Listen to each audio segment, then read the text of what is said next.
Kepala BSSN Hinsa Siburian dalam rapat dengar Komisi 1 DPR kemarin atau dalam rapat dengar pendapat mengakui Indonesia kekurangan SDM di bidang keamanan siber. Politeknik siber yang dikelola BSSN setiap tahun hanya menghasilkan 100 lulusan, padahal kebutuhan ahli siber di Indonesia mencapai 8.000 orang per tahun. Jadi sudah tahun ini mungkin tahun kedua akan ada lulusan yang dari kurikulum yang baru. Jadi tidak menggunakan kurikulum lama yang hanya kripto. Jadi ini sudah kurikulumnya kurikulum siber. Dan tentunya jumlahnya karena ini hanya sekolah kedinasan, kita hanya bisa mencetak sekitar 100 orang per tahun.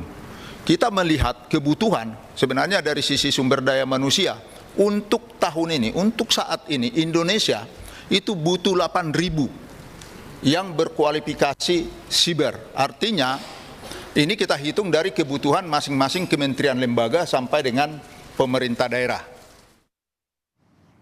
Sistem backup atau cadangan dalam sistem pusat data nasional jadi sorotan Komisi 1 DPR saat rapat dengar pendapat dengan Menkominfo Kamis kemarin.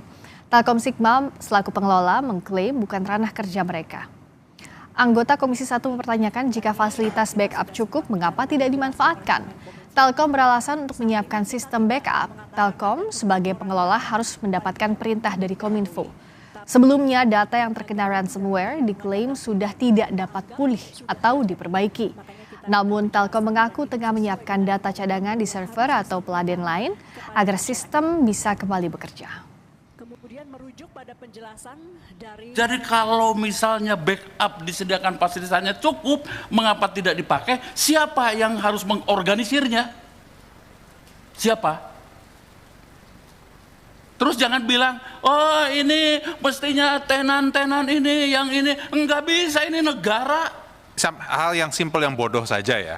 Handphone kita ini setiap beberapa waktu itu pasti otomatis diminta untuk diupdate, di backup datanya di cloud kita. Kok pemerintah memiliki data dengan jumlah triliunan tera tapi tidak ada backup datanya?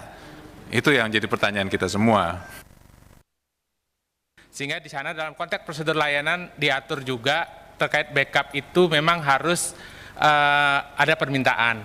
Hal ini memang secara teknis memiliki alasan bahwa sistem backup itu menyesuaikan dengan aplikasinya. Jadi ada yang disebut dengan policy backup yang harusnya ditetapkan oleh pemilik aplikasi. OP-nya yang bikin Kominfo? Iya, bersama dengan Kominfo.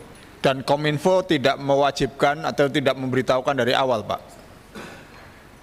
Untuk yang policy ini kita mengikuti SOP yang sudah ditetapkan, Pak. Memang backup itu harus ada permintaan tiket yang disampaikan oleh tenan.